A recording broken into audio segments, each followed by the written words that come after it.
மாரி வந்து மனசு கஷ்டத்தோடு வந்து விஜய் வந்து இருக்க சொல்லியும் நம்ம இல்லாம வந்துட்டோம். அவர் மனசு எவ்வளோ கஷ்டப்பட்டுருக்கோம் அப்படின்னு சொல்லிட்டு யோசிச்சுட்டே வராங்க. "ஏன் காவேரி இப்படிலாம் பண்ற? பாவம் விஜய் ஒரு நாள் இருக்குன்னு சொல்லலாம்ல. ஏன் காவேரி இப்படிலாம் பண்ற? நான் எப்படியாவது சமாளிச்சுப்பேன்ல அத்தைய" அப்படின்னு சொல்லிட்டு சொல்லிட்டுருக்காரு. "பரவாயில்ல மாமா, அம்மாலாம் சமாளிக்க முடியாது. நீங்க வாங்க" அப்படின்னு சொல்லிட்டு கூப்பிடுறாங்க. இங்க வந்து நிவின் வந்து "ஏன் காவேரி இப்படிலாம் பண்ற? விஜய் பாவம் இன்னைக்கு தான் இவ்வளோ நாள் கழிச்சு வந்திருக்காரு. உன் கூட கொஞ்சம் டைம் ஸ்பெண்ட் பண்ணணும்னு ஆசைப்பட மாட்டாரா?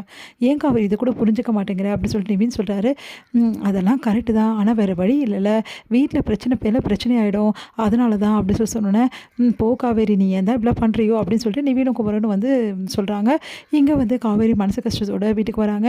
இங்க வந்து அவங்க அம்மா "எங்கடி போயிருந்த? எங்கேயாவது சுத்திக்கிட்டே இரு. இதான் உனக்கு வேலை" அப்படின்னு சொல்லி திட்டுறாங்கம்மா. "அவள திட்டாத விடுமா" அப்படின்னு சொல்லிட்டு, "எப்போ பார்த்தாலும் வந்துருவியே சப்போர்ட்டுக்கு" அப்படின்னு சொல்லிட்டு சொல்றாங்க. கங்கா வந்து "நீ வா காவேரி" அப்படின்னு சொல்லி உள்ள கூட்டிட்டு போறாங்க. "காவேரி என்னாச்சுடி? ஒண்ணும் பிரச்சனை இல்லைல்ல? விஜய் வந்துட்டாருன்னு மாமா சொன்னாருடி. இப்போ விஜய் எங்கே இருக்காரு? நீ கொஞ்ச நேரம் விஜய் கூட இருந்துட்டு வர வேண்டியதானே" அப்படின்னோடனே, பரவாயில்லக்கா" அப்படின்றாங்க.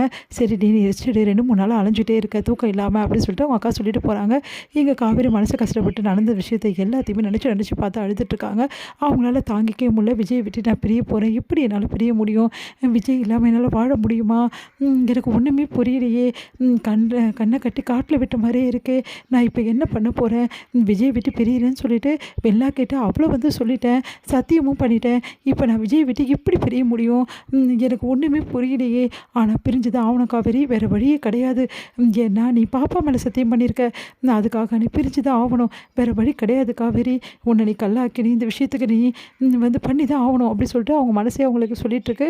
இங்கே வந்து விஜய் வந்து காவேரி நடந்துக்கிற விஷயத்தை எல்லாத்தையும் யோசிச்சு யோசிச்சு பார்க்குறாரு. காவேரி எதுக்காக அப்படி நடந்துக்கிறான்? காவேரி அப்படி நடந்துக்கக்கூடிய ஆளே இல்லையே. அவள் என் கூட இருக்கணும் தானே விரும்புவா. ஜெயிலில் இருக்கும்போது கூட அவ்வளோ அழுதாளே, அவ்வளோ கஷ்டப்பட்டாளே. என்னை வந்து வெளியே எடுத்துன்னு வர எவ்வளோ கஷ்டப்பட்டா. ஏன் காவேரி என் கூட இல்லாமல் போயிட்டா? அவள் நினச்சிருந்தா கண்டிப்பாக இருப்பாளே. எதுக்காக அப்படி பண்ணா? அவள் பேசுகிறது வந்து வார்த்தைகள் எல்லாமே வேறு மாதிரி இருக்குது. காவேரி மனசில் ஏதோ இருக்குது. அதை கண்டுபிடிக்கணும் அப்படின்னு சொல்லிட்டு யோசிச்சுட்டு காவேரிக்கே கால் பண்ணுறாரு. எங்கள் காவேரி ஃபோனே அட்டன் பண்ணல. காவேரி வந்து ஃபோன் எடுத்து பார்க்குறாங்க. பார்த்தா விஜய். விஜயை பார்த்துட்டு "ஐயோ விஜயா, கண்டிப்பாக நான் பேசினேன்னா எல்லா விஷயத்தையும் வந்து உளறிடுவேன். அதனால் விஜய்கிட்ட பேசாமல் இருக்கிறது தான் எனக்கு நல்லது. என்னை மன்னிச்சிடுங்க விஜய்" அப்படின்னு சொல்லிட்டு ஃபோன் எடுத்து தள்ளி வச்சுட்டு அப்படியே அழுதுகிட்டே இருக்காங்க காவேரி. இங்கே விஜய் கால் பண்ணி பார்க்குறாரு. ஆனால் ஃபோனே எடுக்கல. ஒருவேளை காவேரி தூங்கியிருப்பாளா? நான் அதனால தான் ஃபோன் அட்டன் பண்ணலையா? "காவேரி ப்ளீஸ்டி, நான் உங்ககிட்ட கொஞ்சம் பேசணும்டி. ஃபோனை எடு காவேரி" அப்படின்னோடனே, "கண்டிப்பாக தூங்கியிருப்பா. அவனே டயர்டாக இருக்குன்னு சொன்னா.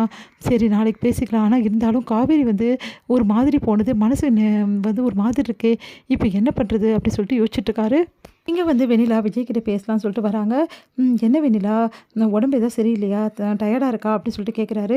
"அதெல்லாம் இல்லை விஜய், உங்ககிட்ட கொஞ்சம் பேசலாம் தான் வந்தேன்" அப்படின்னோடனே, "என்ன விஷயம்?" அப்படி சொல்லிட்டு கேட்குறாங்க. இல்லை, காவேரி இருக்க சொல்லி ரொம்ப மூவ் பண்ண போட்டிருக்கு." "ஆமாம், காவேரி இருந்தால் கொஞ்சம் நல்லா இருக்கும்னு பார்த்தேன்" அப்படின்னோடனே, "ஏன் நாங்களாம் இருந்தால் உனக்கு நல்லா இருக்காதா?" அப்படி சொல்லிட்டு கேட்குறாங்க. அதை கேட்டு அதிர்ச்சி அடைகிறேன். "நீ என்ன பேசுகிற?" அப்படி சொல்லி சொன்னேன். "இல்லை, நான்லாம் இங்கே தானே இருக்கேன். ஏன் காவேரி போய் தேடிட்டு இருக்க? காவேரி தான் உங்கள் வீட்டுக்கு போகணும்னு சொல்லிட்டு போயிட்டால" அப்படின்னோடனே, "இல்லை, காவேரிக்கு ஏதாவது பிரச்சனை இருக்குமோன்னு எனக்கு பயமாக இருக்குது" அப்படின்னு சொல்லிட்டு இருக்காரு. "அவளுக்கு என்ன பிரச்சனையாக இருக்கும்னு நீ நினைக்கிற?" அப்படின்னோடனே, "இல்லை, ஏதாவது அவங்க வீட்டில் பிரச்சனையாக இருக்கும்னு நினைக்கிறேன். அதான் காவேரி கிளம்பிட்டா. மற்றபடி காவேரி என்னை எக்காரணம் கூட விட்டு தர மாட்டா. என்னை விட்டுட்டு காவேரி இருக்கவும் மாட்டா.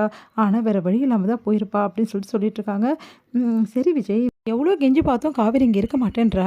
உன் கூட காலம் ஃபுல்லாக காவேரி வந்து இந்த மாதிரி அவங்க அம்மா வீட்டை விட்டு வந்து வாழ்வான்னு உனக்கு தோணுதா?" அப்படின்னு சொன்னோன்னே, "என் காவேரி பற்றி எனக்கு தெரியும். என் காவேரி என்னையும் யாராலையும் பிரிக்க முடியாது. அது யார் நினச்சாலும் முடியாது" அப்படின்னு சொல்லிட்டு சொல்கிறாரு. அதை கேட்டு பயங்கரமாக அதிர்ச்சி அடைகிறாங்க வெண்ணிலா.